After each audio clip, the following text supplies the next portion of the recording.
Okay, so we're going to go into what we're actually going to be looking at today. So again, in the previous webinar, we discussed, the same stress induction task, but with editing ECG, specifically for high frequency heart rate variability.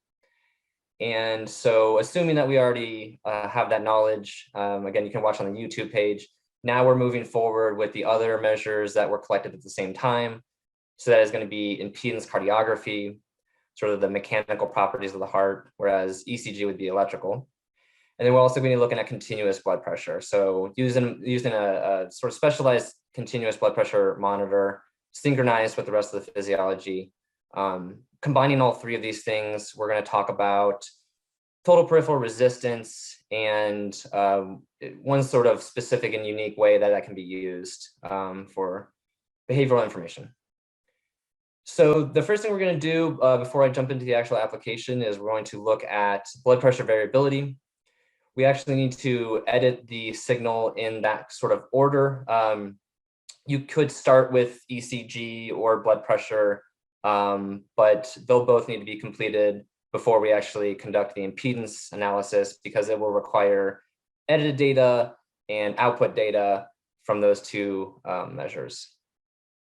So yeah, long story short, ECG, blood pressure variability, and then impedance. So let's go ahead and get started. What we see here is we have a 3-minute baseline in this particular study. So this is where we just have the participants sit quietly, low cognitive workload, and just kind of sitting there while we can get a baseline to offset any sort of conditional data that we have, especially if we're going to be studying between subject analysis. We want to make sure that we have a good baseline for everybody, as that'll be different by person. After that, in this specific instance, we have a breathing task. So this is where we're really looking to see if the sort of meditative breathing can have effect on, really assisting us with dealing with some sort of stressor, such as the cold pressor task, or not. So in this case, half of the participants are going to receive that meditative breathing task, and then the other will just be reading. And then finally, we do have the actual stress induction, which is in this case a cold pressor. So in 3 minutes, all participants are going to place their arm to a bucket of icy water. So let's go ahead and start looking at the actual applications, the data, how we would edit them, and then sort of the physiological reaction that we receive in each of these conditions. So I'm just going to get out of PowerPoint here, and we'll return to this later. Okay, so what I have here is I have opened up the MindWare blood pressure variability analysis software.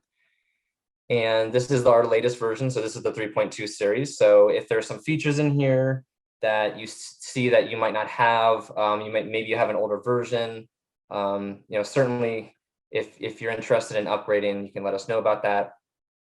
But if you do have specific questions to your older version and you're not able in a position to upgrade, we can field those questions for sure as well following the seminar over email. Okay, so the first thing when I open up the software, it's asking me for an MWI file. And so I'm gonna go ahead and select that.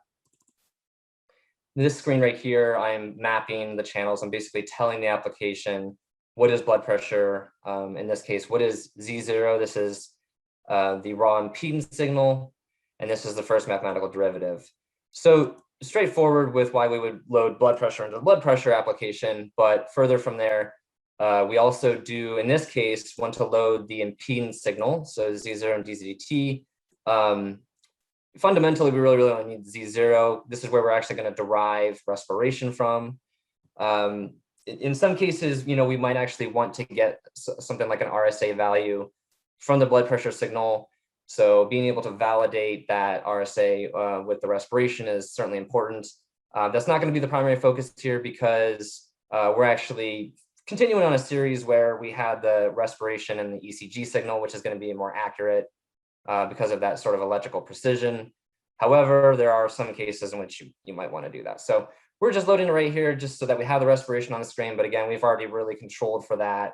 And we're going to use RSA from the HRV application. So, and if we didn't have this, you could simply have these unmarked, and then if you had an actual respiration belt that was applied to the participants, you would select that from this list as well. But we have impedance, and so that's what we're going to use.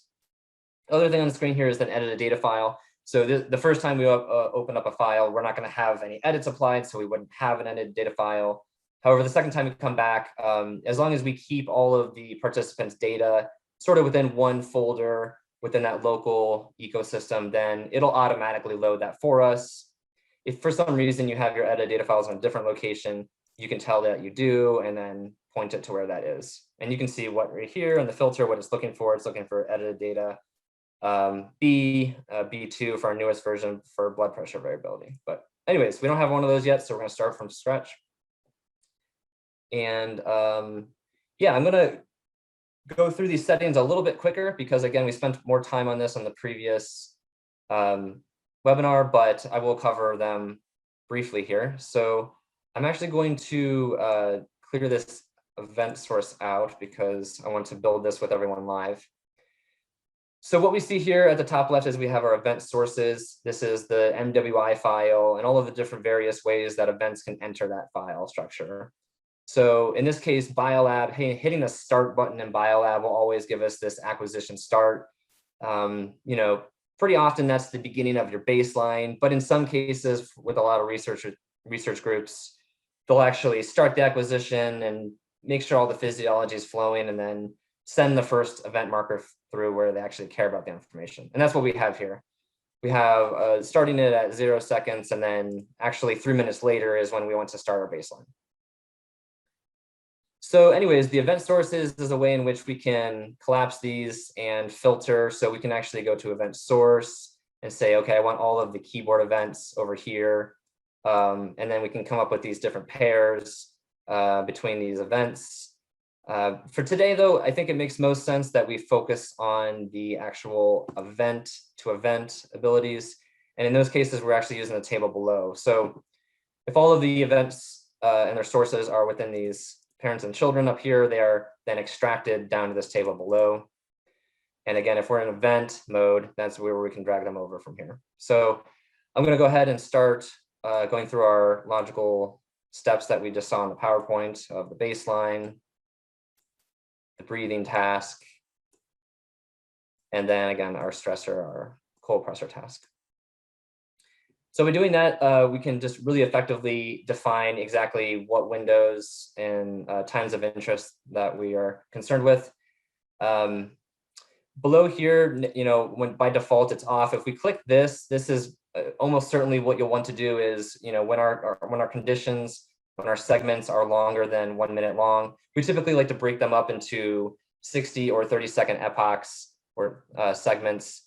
Just makes analysis easier. There's also some fundamental scientific reasons to why we would do that.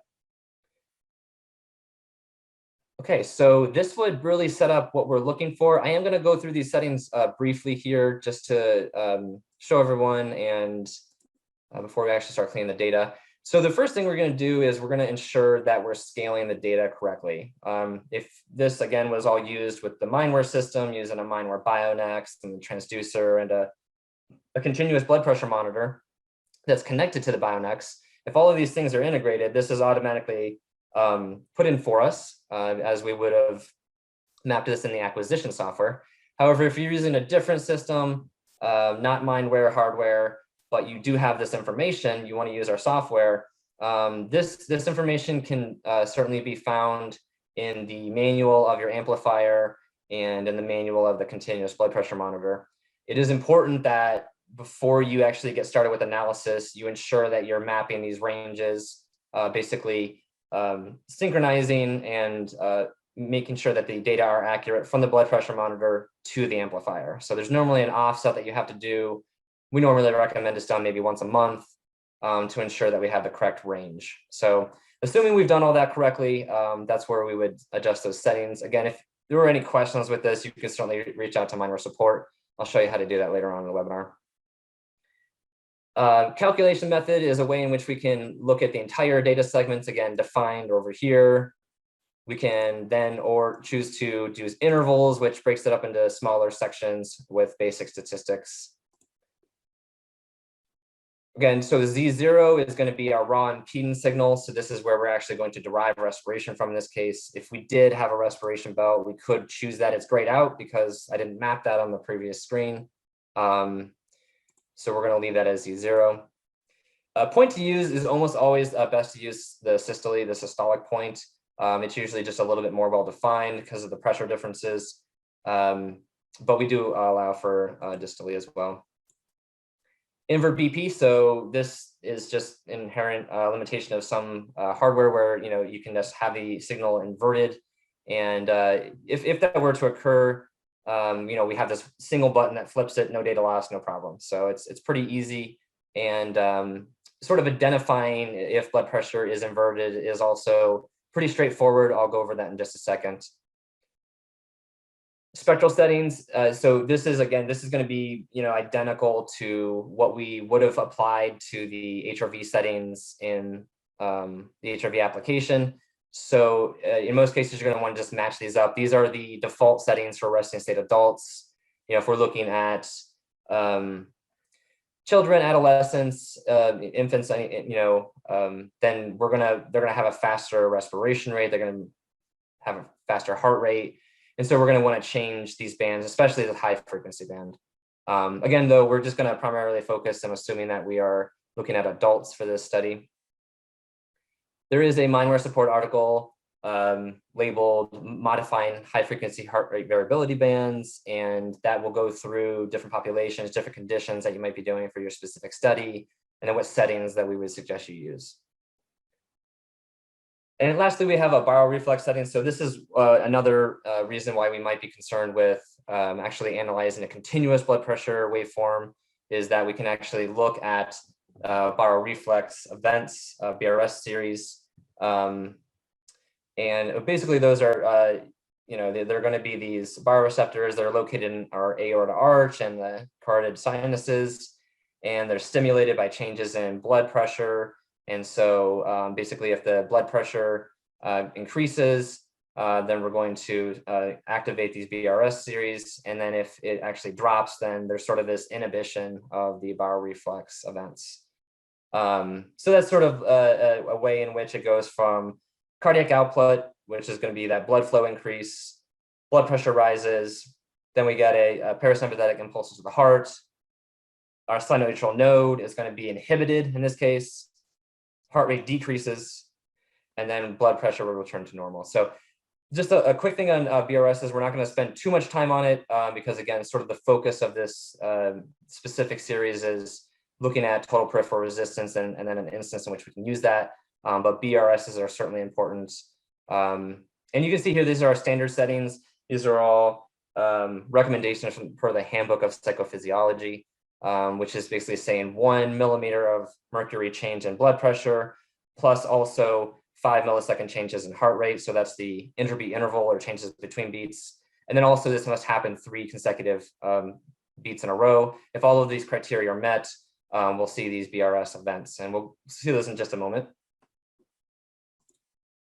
And then this is identical to what we see in the HRV application as well. So there's just these various artifact settings, and they're going to be looking at 2 things. So the IBI min-max check is looking at this minimum and maximum heart rate that you see over here.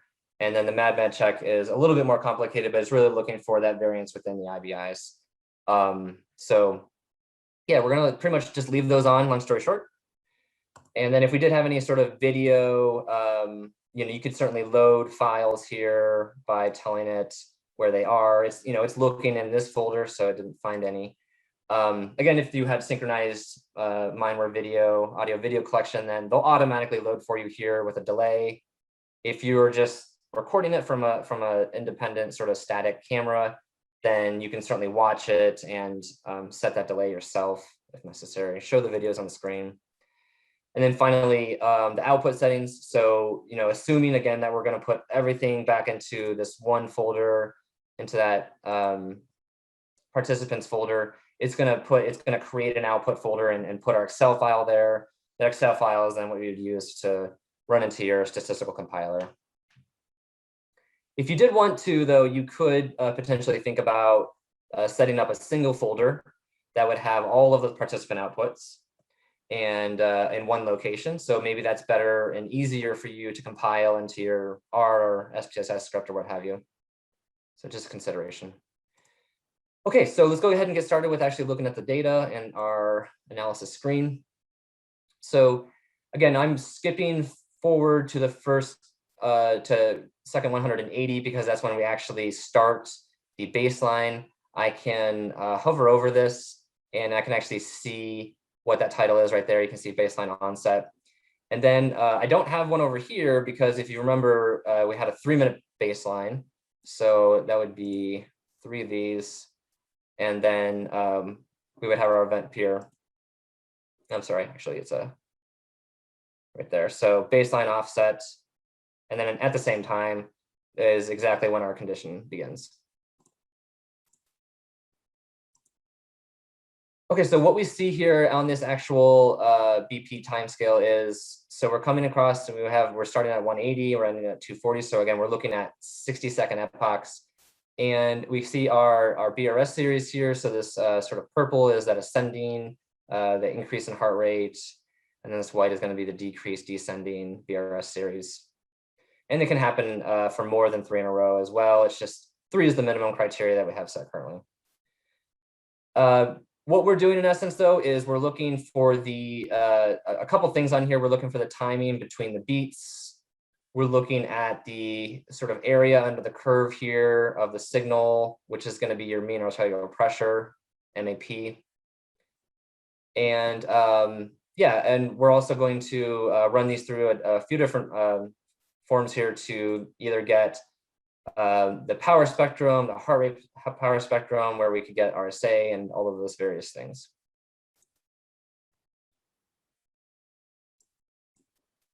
Okay, so yeah, the IBI series here.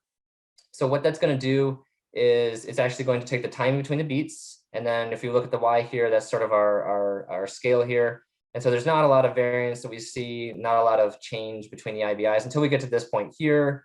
So it's a nice visual indicator that, you know, this is certainly an area we want to look at. You can also see that the normal blue and green has turned into yellow. So one of the various algorithms is marking this as likely anomaly that we want to edit the data.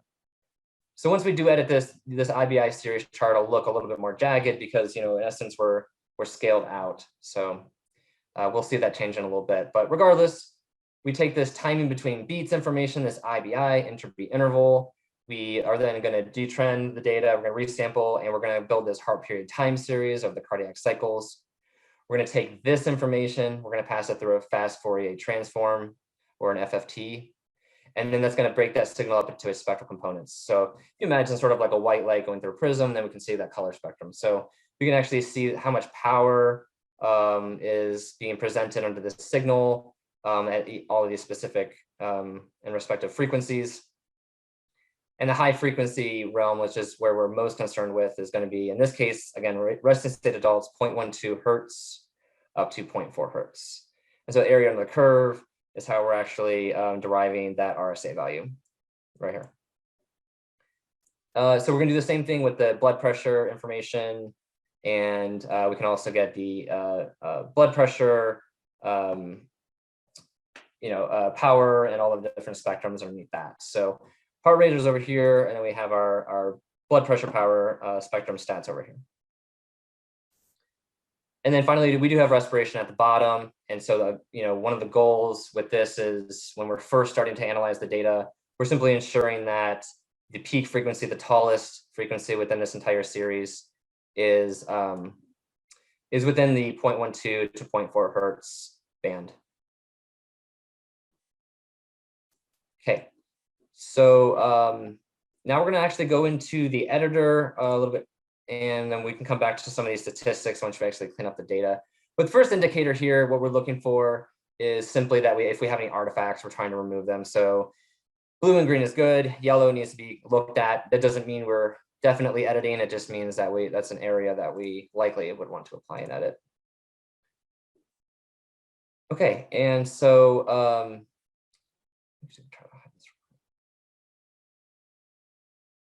okay, there we go. So what I'd like to do first is just briefly explain how to use some of these tools, and then we're going to use the same tools in impedance, so that'll go a little bit faster.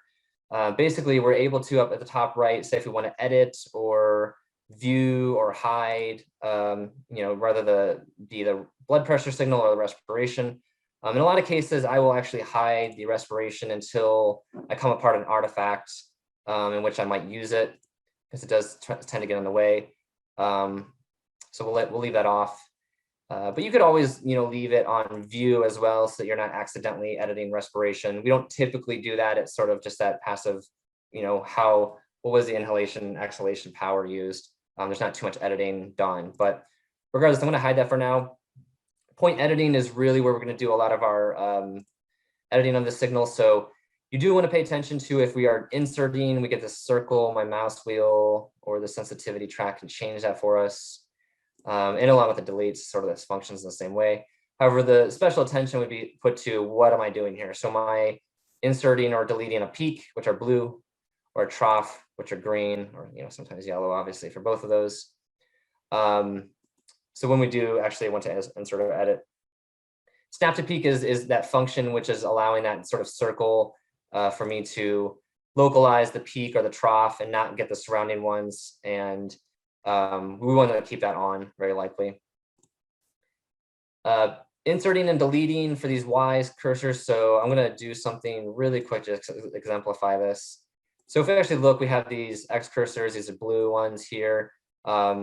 If for some reason, let's say that these peaks had not been identified, such as this, we come into the file and we see that for some reason, it looks like maybe the software made a mistake. We're not sure. There aren't any peaks. We can put these cursors, on the outside. So here, and then here's our last peak. So anywhere in here is fine. And then we can insert all of them there. So it's just a little bit faster than, I'm going to hit Control Z to undo that. It's a little bit faster than to insert. Again, I have to make sure peak and then put them in here manually. So just a little bit of an efficiency. Cool. Yeah, so I'm going to actually back out of there a little bit, so that's not too much, but just to kind of explain some of those tools and why they're there. And same with the why. If we had a bunch of information, I'm going to turn this off. Let's say, let me scroll out a little bit here. So let's say that there was a lot of noise injected into the signal down here. And we can clearly see that's not where our data are. We can take the Y cursors just the same and select that entire range and delete everything between them. So deleting, inserting, those are both good uses of those tools there. Also, I'm going to hold down Control here. You'll see that when that happens, if I wanted to, I could delete everything to the left of the low cursor. So whatever one is, the low cursor is the one that's farthest to the left. So I can hold down Control and say, just delete everything from that point forward. So with blood pressure variability, we're going to follow the exact same editing rules that we do with HRV. And so we're trying to look for a minimum of 30 seconds of continuous data. So if we use a 60-second epoch, a 60-second segment, we have a lot more freedom in our ability to sort of delete data from the beginning or the end because it's too messy, holding to at least having 30 seconds in the middle there. But we certainly don't want that interruption in the signal. So if we do have interruptions, we'll typically mid-beat if it's within the segment, and I'll show you that in just a little bit. Again, so that was Control. If I hit Shift, that would take everything to the right of the high cursor. So that's just the one to the right, and delete that. And I can do both. So if I had messy data at the beginning, I had messy data at the end, Control plus Shift at the same time, delete everything all in one swoop. And then Control Z and Control Y are your sort of undo and redo. Okay, and then mid-beating here, we will go through this in just a second, but I will certainly just take a quick moment to exemplify this. So, so in some cases here, let's just say that we were missing the information. This is kind of completely wiped out because of a motion artifact. So let's just say it looks like that. So what we can do in this case to continue this series is we can actually, once again, take the peaks here, peaks, and I think I might need to zoom out a little bit, just to show my scale here.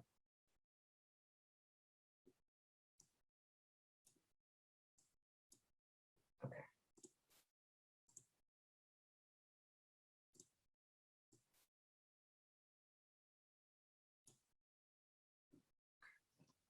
Yeah, I think my removing data might have messed up a lot. Give me a second here.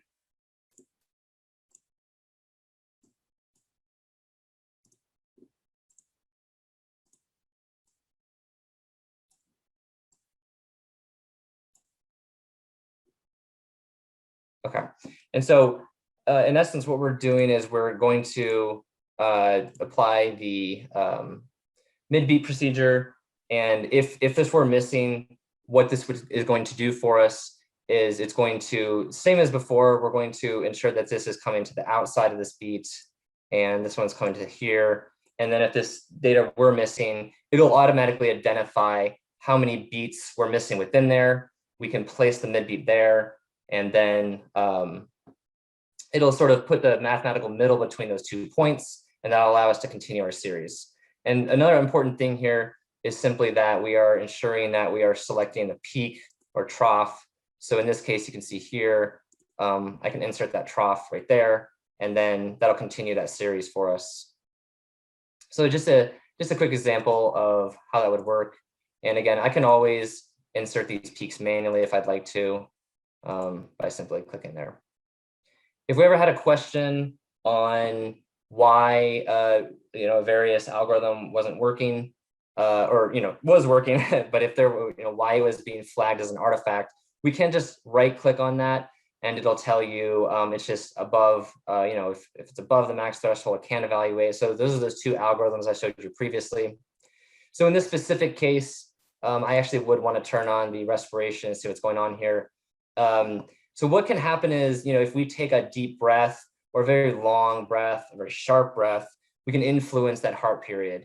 And so if you can actually see, sometimes the entropy interval or the time between these can be dramatic enough to actually flag one of those algorithms saying, hey, this is kind of abnormally large compared to the previous one or the one after it. Come in here and make sure this is a good signal. So let's go ahead and do that right now. So in this case, and again, I talked about inverted blood pressure signal, what that would look like. What we would see here is we're trying to start with a trough. It should rise right up to the systole point. And then when it comes back down, we should see with this dichotic notch here, so that change in arterial pressure. And so if this were inverted, obviously this would be upside down. So looking for that notch before it comes back down to this distally point is how we can confirm that that is upright. It's also the same way in which we can kind of verify that this is a good beat. It's just this exact structure. I mean, it's going to look different from participant to participant, but we should see this sort of triangle structure with that notch right there. So this is likely just due to this larger respiration here. But as long as we come in here and verify this is a good signal, we don't need to make any edits here. Again, the yellow does not mean make an edit. It just means kind of look closely, which is what we're doing. So I'm using the left and right arrow on my keyboard now, and I'm moving through the file, 1 button click per second. And that actually is a nice way to move through the file without changing sort of the amplitude of the signal. And so same deal here. If we weren't comfortable with this, certainly we can see that the components are here, but that there's been a little bit of movement artifacts. So we have this extra triangle wave here, but the software is still identifying everything we needed to correctly do. There's our systole point. Again, there's our notch, which is here, but a movement artifact will look like that, potentially. And then it's, again, identifying that correct distally point before the next cycle. So again, we don't really have to do anything. We're still doing a very good job with finding those correct points. But if it didn't, we all know now how to simply come in here, delete, and insert the new signal. So that is in essence what we're trying to do here. So in some cases, you can see that it's actually picking a lowest point. What we want is the lowest point right before it goes up. So in this case, we would actually want to identify that as being erroneous and insert a trough in the correct location. And again, if I just ensure that I encapsulate the area right before it rises, it's going to automatically find that lowest point for me. And then you can see I satisfy the algorithms, so that turned green. So we did our job correctly.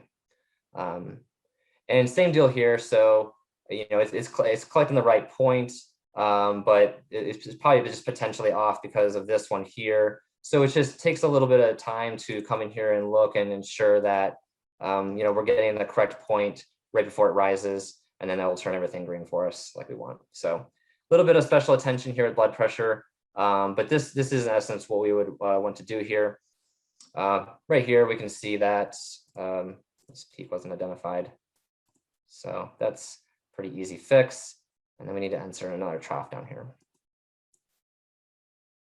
So somewhat straightforward after you get the hang of it here. But yeah, that's kind of the blood pressure editing that we'll go through for now. And we can see here as we go through the file, it actually cleans up quite a bit. We're seeing a lot of these BRS events, and we're still in that baseline period. And so now here we're entering that breathing task, and we can zoom in.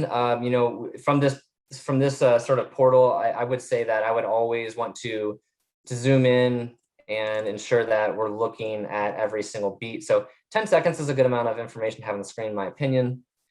We can kind of go across, and then I'm just going to click the right arrows to go through the data, and you can get pretty fast at this. Just ensuring that we're at the kind of tops and bottoms, if you will. And then we're done. And then just like that, we can jump back out.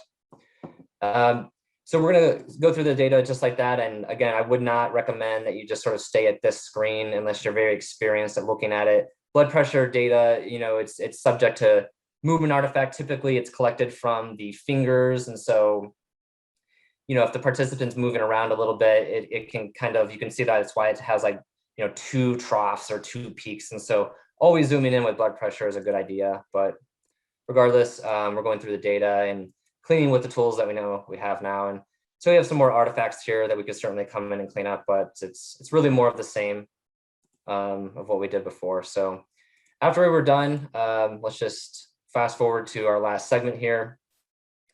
There's 1 or 2 options of something we could have done. We could have every segment sort of confirm that the edits were good and then write it out to Excel. So this is actually going to open up and again, it's creating that output folder, and it's going to automatically label it with that participant's identifier, which would be here, and then the time.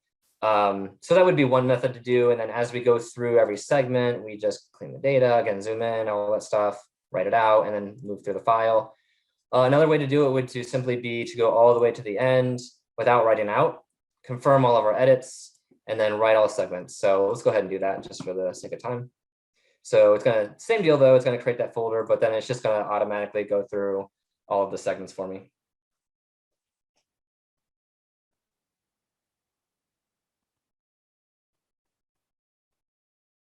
Okay, so now everything's been written out. And again, we need that output folder, or I'm sorry, that output file, because now what we're going to do is we're going to transition over to impedance editing. I've made edits to this file, so it's asking me if I wanted to save those edits. So if you remember in the beginning, I load the file, I map my channels, you know, that's the BP, the Z0, the DZT. Then right above that was where it asked if I have an edit data file. So this is where the next time when we load this, it will automatically find that for us. So imagine we open this back up, we're mapping our channels. This is what I'm talking about. It will automatically find the edit data file right here and load it for us. It's now grayed out all of the channels because we've already done some information, mapped those, inverted it, not inverted it. So it's not going to let us sort of double dip on that. If we did need to re-edit the file, totally fine. If someone else wants to edit that and we want to run an interclass correlation coefficient for inter-rater reliability, then we can certainly start over with we can map our channels and apply our exclusive edits to that, and then compare the differences between both raters. Okay, so now we're going to go ahead and we're going to transition over to impedance.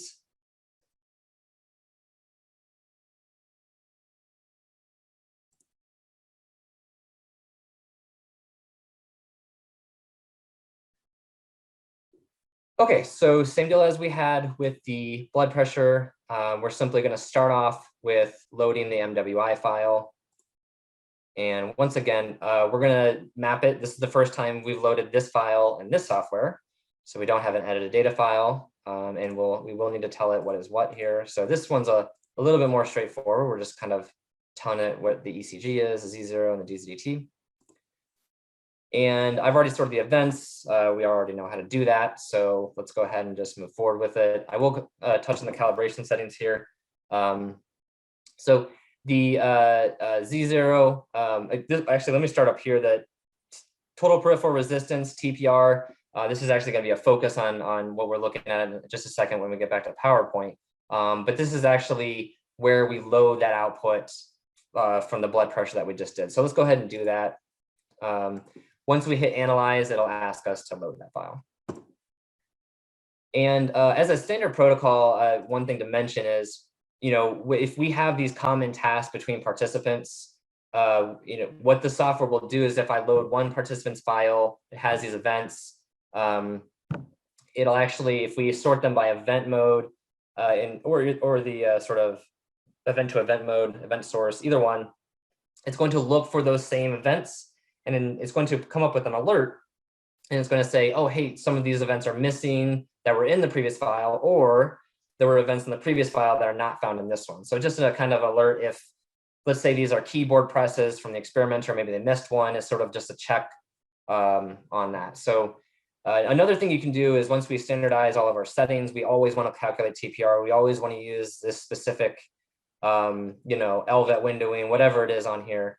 All of the applications have configuration files. So as soon as we get that set, my recommendation would be that you save it. And then the protocol basically would be we load a file. So let's do that. We map our channels, and then we open that configuration for that study. That then prevents you as the data cleaner from having to go through all of these tabs every single time to ensure that somebody didn't change it, if you're using a shared computer.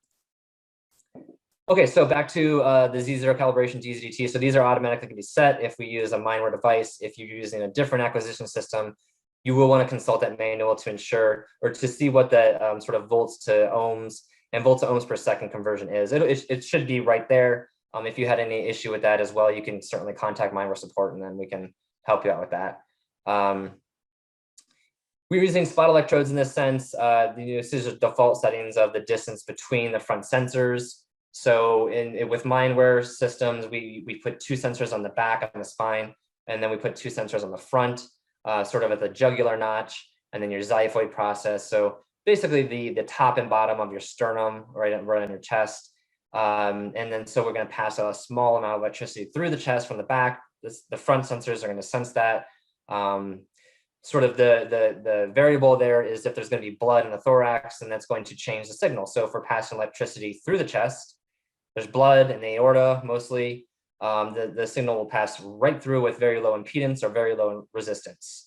If the blood has been ejected out into the peripheries, now this signal is going through bone and tissue that aren't good conductors or aren't as good of conductors of electricity as blood. And so then the signal will drop in that case or rise. So that's basically how impedance is working, but we're using spot sensors. There's also band ones, which actually will circumvent the entire chest. Or potentially if you're using a different system that they're trying to replicate bands, sometimes some systems will put 4 on the neck, or maybe 4 and then additionally 4 on the chest to sort of replicate that resolution of the band. Most instances, especially with the advanced algorithms that we have here, we're really talking about patient comfort and not having something sticky around their entire chest or all of these sensors on them. So we prefer to use spot sensors. And so that's what we're going to do today.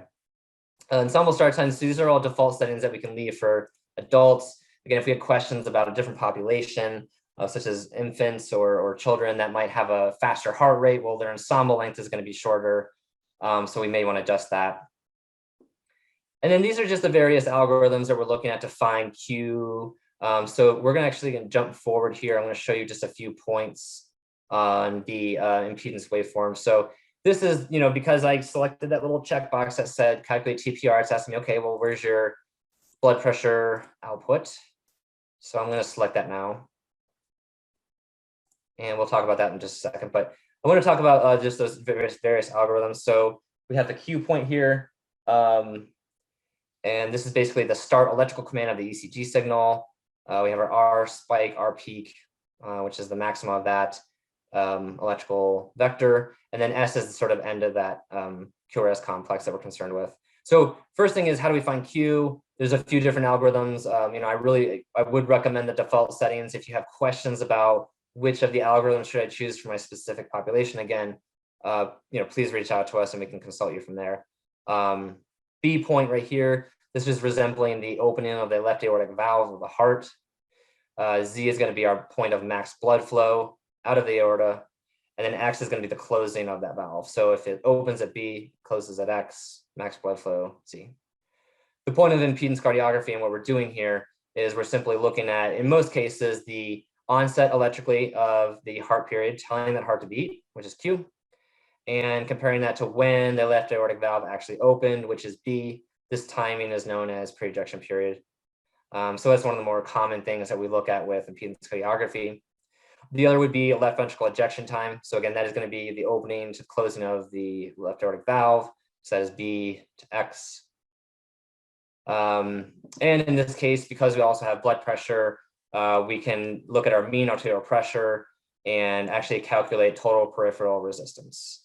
And we'll go over the importance of that in just a moment. But okay, so coming back to here, I just wanted to show these various things I was talking about now. So there's the Q point, we know what that is. We know what LVET is, that's the B to X.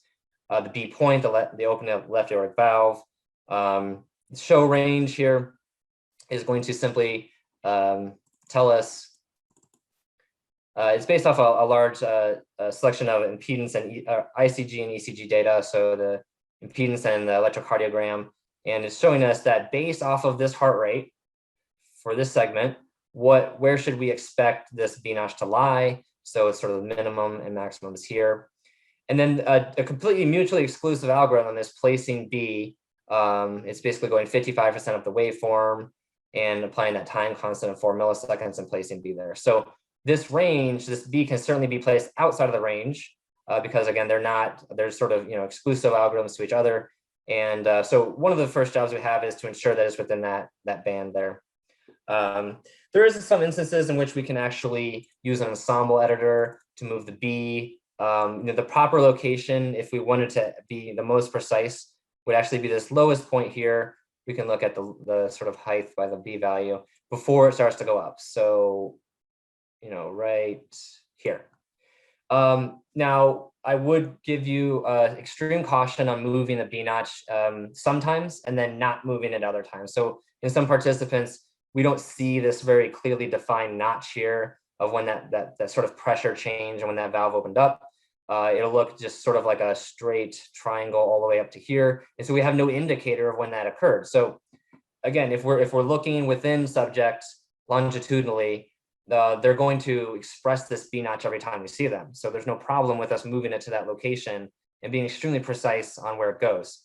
Now, if we want to look at with our between subject analysis, it becomes extremely more complex and challenging to be accurate because, again, some participants are going to have a very nice B notch, as we see here, and some will not. And so then we're using two algorithms to sort of define pre-ejection period, and our range with sort of pharmacological blockades of the sympathetic nervous system is about 5 milliseconds. So that is not leaving us a lot of wiggle room until we'll completely wash out our effect. So our recommendation in most cases, even when we see the B notch, so for instance, let's jump forward here. So even though it's maybe a couple milliseconds off, it's going to be far more accurate to use the percent. I'm not going to save this right now. It's going to be far more accurate to use this algorithm here. Again, 55% of the waveform, applying the time constant of 4 milliseconds. That'll give us much more accurate results between subjects. And then stroke volume, which we'll use for cardiac output, which we'll talk about in just a second, is important for blood flow there. So I'm going to go ahead and edit this really quickly to show how this is done, and then we'll jump into the PowerPoint and wrap up with some Q&A. So, okay, impedance is in most cases a lot easier to edit, and so same tools that we're going through before.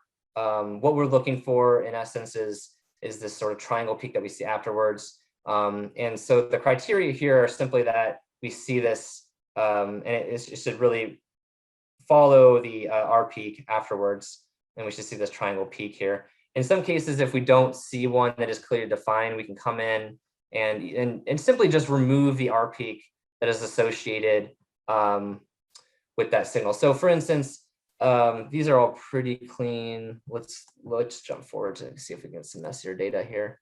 Okay, so maybe right here. Okay, here we go. So we can see there's a little spike there. Let's go ahead and edit that one. We'll zoom in. So in this case, you know, in technicalities, this is perfectly fine because we have our sort of triangle peak here that blood flow, and the amplitude is not of the concern here. We do see some motion artifacts here, which is then bleeding into this next peak here. So if we weren't comfortable with this one, all we would have to do is simply remove this, and we could remove this one as well. You know, we have these rules that are based off of removing data, and as long as we can keep this to a minimum of half that information. So again, if we're looking at 60 seconds, if we could remove no more than 40 or 50% of the information, then we should just be fine. So impedance is different than blood pressure. It's different than HRV. We don't need that continuous stream of 30 seconds or more data. It's simply about retaining enough of the information on the screen. Okay. So yeah, that's pretty much the basics of the impedance editing. In most cases, when we see a clean signal, and this is really going to be dependent on your you know, your research group and how you know, strict you're going to be with your editing. But in most cases, when we see the signal and the ensemble look this clean, where we can clearly define the B notch, or it's being defined the algorithm, the Z peak, and this X, which is again be the lowest point, that's when that valve closes, then in most cases we don't even need to go in and edit the impedance signal, because it's really a combination of all of those beats. So if we're looking at the heart rate here, I mean, we have or the number of peaks, we have 74 peaks, heart rate is 74 because we're looking at a minute. Sort of these momentary movements are really not going to have any sort of statistical impact on the data if our ensemble average looks as clean as this does. When we start to see like double humps on the Z or things like that, that's when we have to go in there and really remove all of the peaks that aren't perfect. But that's really what we're looking at doing. And so once again, once we get all of the information from impedance, we go through and we clean all of the data such as that. We're once again going to write all that out to our Excel file. And so I'm actually going to put it back into here. And I'm going to place it right in here along with my blood pressure data. And it'll go through and write those for me. And you can see in some of those cases, you know, these points were jumping and X was moving across. And so in those cases, we want to go in and we want to remove some of those peaks that aren't perfect triangles. And so we can identify the correct X points. But I'll show you kind of what I'm talking about here. So you can see this case, it's just the signal got kind of messy. But what we can do is we can look at the surrounding IBI or surrounding segments and really identify where that should be, likely hovering around 575 for this participant, and then simply adjust that over to the correct location if necessary. So, but okay, so that is basically the basics of editing and writing out and how we can actually get TPR. I suppose we should save this in most instances if we're actually editing the data. Okay, so I do want to get back to the PowerPoint here, and then we can get going with the Q&A here. We will extend this just a few minutes for those of you that can stick around. We're running a little bit late here. So if we can perhaps go till 1:05 or 1:10 Eastern time here, then we will get a few questions answered. Okay, so now that we have our total peripheral resistance, we have cardiac output, we have heart rate, we have all of the information necessary from these three measures, again, ECG, ICG, and the blood pressure variability, BPV. to look at something like a challenge versus threat appraisal. So distinction here is really, making sure that we're doing this correctly and then making it clear that the participant is about to do something stressful. So you're going to do a challenging task, and but however, your peers have done very well on it.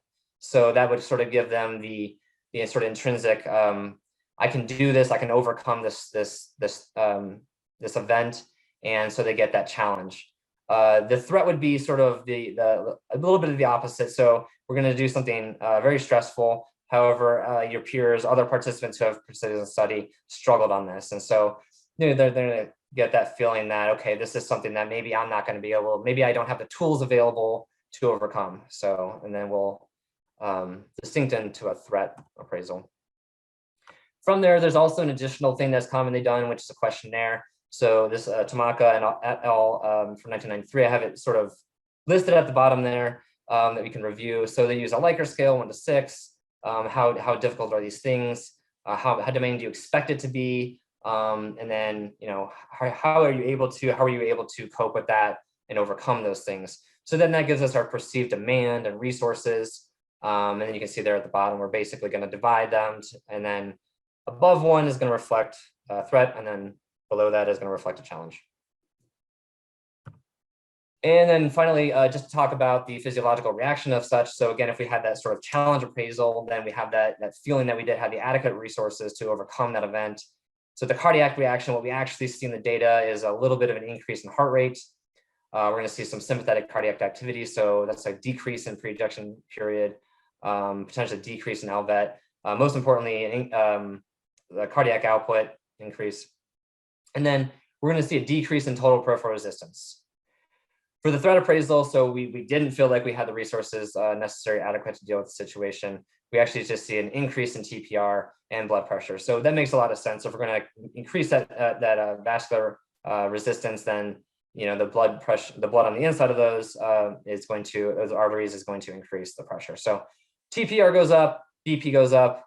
We see that sort of threat appraisal. Heart rate goes up, sympathetic activity goes up, decrease in TPR. We have the challenge appraisal. So three publications there at the bottom that would be helpful to look into this in more detail. So we'll certainly leave them there. Cool. So last things I want to talk about right before the Q&A is just a couple of things that services and support and hardware that MindWare offers. So maybe this was a lot, maybe this makes sense, maybe this was a refresher for you, maybe you feel like that you actually want someone to take care of the editing for you because you're just kind of busy with other things. We do have a data analysis service where we have professional data editors that will go through all of these things. They'll meet with you, and we'll go through that in just a second. I have another slide for that. Training support we'll cover. Data collection, this is something we're not going to touch on again, but just really quickly, obviously MindWare, we do make the hardware to collect the ECG signal, the impedance signal. And then we do make the BioNext, which has a transducer, which can connect to the continuous blood pressure monitor. So most of the continuous blood pressure monitors we can synchronize with. So, okay, so data analysis services, again, just to talk about this, this is a way in which we can actually clean the data for you if you didn't have the resources or students available to do this. Very efficient, flexible, and you can have that kind of peace of mind that you have somebody that's extremely well trained. There's a requalification test. It's a very rigorous kind of protocol we put them through to ensure that they're expert data cleaners. So a lot of benefits there. And just to show you really quickly here, the sort of the service and the steps that you would go through if you were interested in that. So again, we're going to meet with you, really understand the protocol, the study, what happened when, do you have experimenter notes, do you have event files, do we have videos, like all of that information that we can use to clean the data more accurately. We're going to review a small sample of the data, basically send you a quote, do a deep dive consultation on all of your data set, and then we'll start cleaning your data. And you can see there from the project completions, we give you the edited data file, the output files. We actually give you a very detailed notes record that you might not even expect from your own students on why every edit was made, every single one. And then we'll give you an exit consultation. So basically, we're talking about those 3 measures today. We have heart rate variability, impedance cardiography, and blood pressure variability if we're really interested in that challenge versus threat appraisal, or specifically TPR. We do have our support portal here, so I keep referencing, we have training guides, we have, manuals and blog posts, and this is a great resource. We can simply type a keyword into the support bar here, or we can browse to the knowledge base. We can walk ourselves through a training guide. There's no login to any of this stuff, so it's really easy to look at. We can also see we have events here, so we also have MindWare training. So this is where you can click on to get, there's paid sessions. There's also complimentary sessions, just more and less availability, basically. And we're here to help you in whatever way necessary. So again, if sort of money's tight, we have these 1 hour intervals that are complimentary, which are perpetual. You can use them as much as necessary. We also have paid sessions. So if you're sort of starting from the beginning, you need a comprehensive training. All of that can be accessed from that training link right there. And then we do have the training events. So again, we're going to do a survey here. So if everyone could please fill it out and let us know, when you can actually see yourself or your students traveling out to an in-person seminar again. I know we all want to really badly. Maybe it's this fall, maybe it's not. So certainly a group effort of letting us know when that might be is extremely helpful to us. Also there, if we click on the training events, you'll see, the additional future webinars that we are doing, which, are free. So the next one coming up here on May 4th, we're actually going to be having our scientific advisors. So Greg Norman and Gary Bernstein, they're actually going to be presenting on the discussion of basically the behavioral importance of high frequency heart rate variability. So that's the tool that we use to study and observe the phenomena of RSA. And so the fundamentals of that and what we can learn behaviorally, again, from that information, May 4th at 1:30 Eastern time. Sorry, this should be on there, it's Eastern time. Okay, so now let's go ahead and start with any Q&A. Again, we can kind of keep it here for maybe 8 minutes or so, depending on how many questions we have. So give me just a minute to read off on some of these.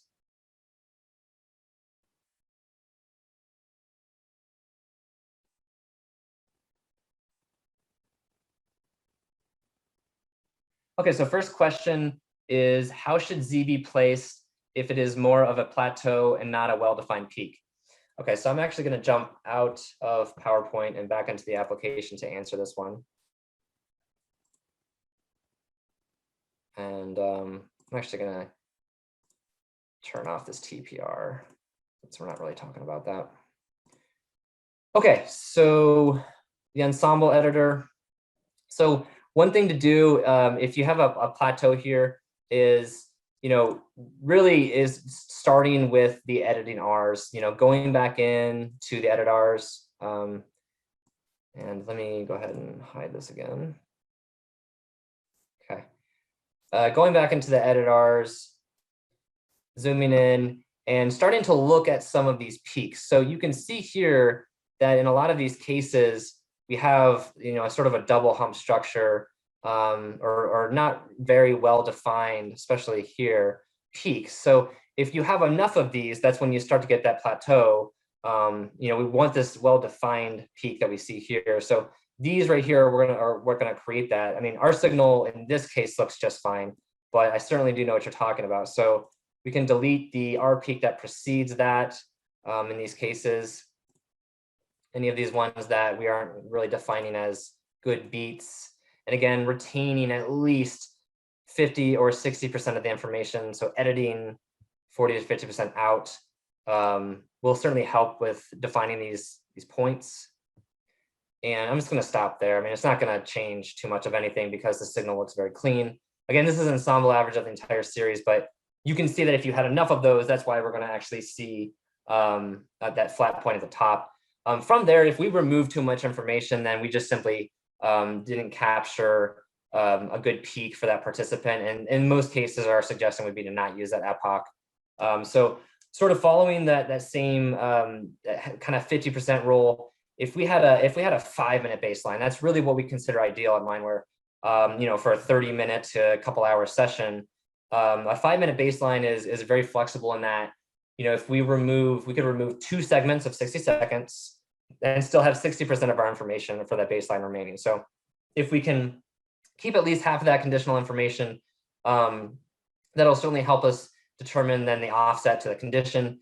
There's a large amount of time from 5-minute conditions up to 3-hour or 5-hour sessions. So I can't just give, a number for you on exactly how many epochs you can remove. And there's certainly, studies in which we're trying to induce momentary stressors. And so if we just remove that entire epoch, that stress reaction of the sympathetic nervous system, and that can be reactive on kind of like a 1 to 3 second scale, somewhere in that zone.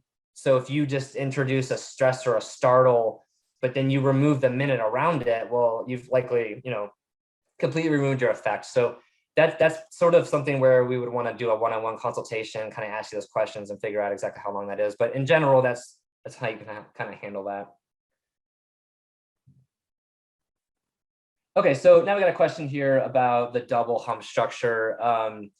Sir, I don't have that handy, but that is somewhat common. So what typically occurs here is, instead of there being one peak here, just being like an M, imagine an M. So there's one hump, and then there's another one, and then it drops down. So then we're kind of placed in this position where we don't know which one is the true maxima. Most cases, we call this a deflection wave. So this is basically, in most cases, due to postural changes. So if there's, that's something very important if you can control for during the study, is that they're kind of seated, sitting upright at a 90-degree angle if possible, not rocking back and forth, not laying down, standing up. All of those things are going to change those postural effects and create that deflection wave. Could also be just, individual differences. Some participants are just going to exhibit that. They could potentially have, abnormal sort of valve that isn't closing or opening correctly. There's a ton of things that can create it. But in essence, what we would want to do, especially with our newest series of the analysis, is what we can do is we can move this Z to either peak. So if we'll imagine this other one is here, then what we can do is we can actually recalculate B, and then that will move that percent TZT plus timing constant. And then that might give us a better idea on what hump it is. So we could even do the opposite here. And you can see how that might adjust and move that B potentially in or out of that window, letting us know which one it is more likely to be. Again, so sometimes that's a little bit challenging, and some participants are just going to exhibit that double hump. That's, again, another thing better for us to sort of meet one-on-one and look at your individual data to give you the consultation. But this range can certainly help determining, maybe which hump is the B or which is the Z. So that can help us quite a bit. How much data can I delete in a B piece and a blood pressure segment? So again, that is going to follow the same rules that we have with heart rate variability. So we have a 10% rule, we have our 30 seconds of continuous data, and we want to mid-beat no more than 3 times in a row.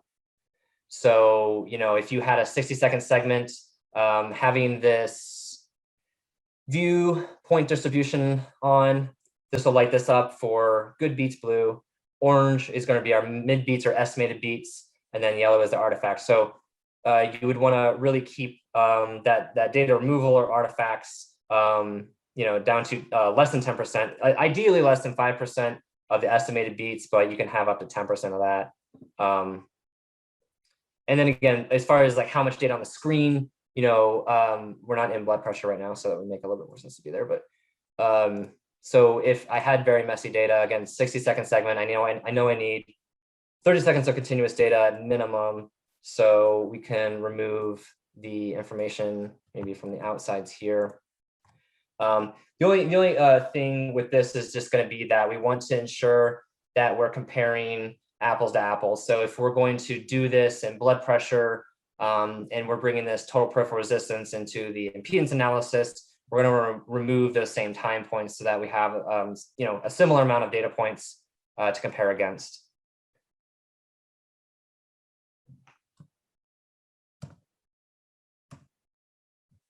And 1 second.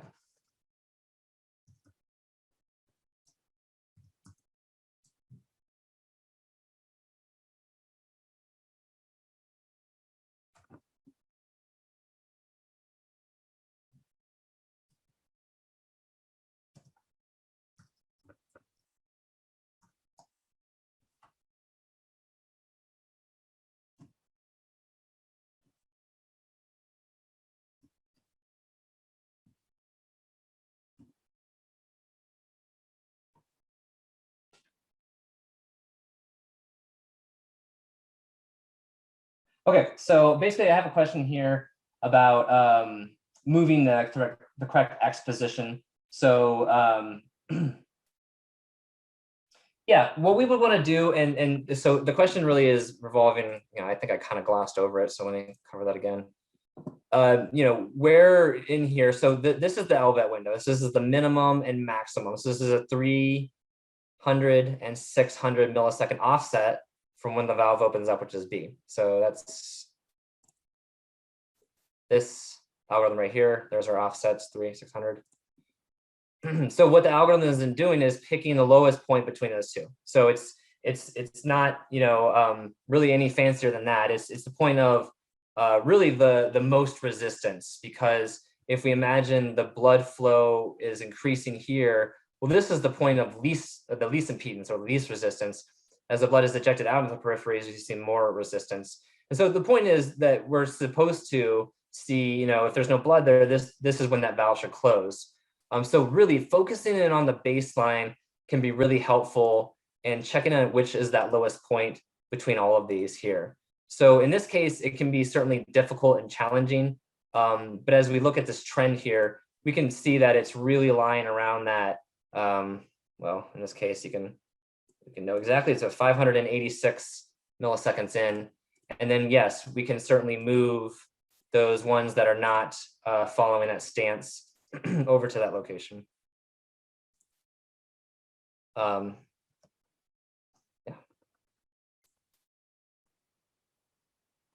And again, we can keep an eye on the value here to know when we're at that lowest point before we go up, just like the V notch.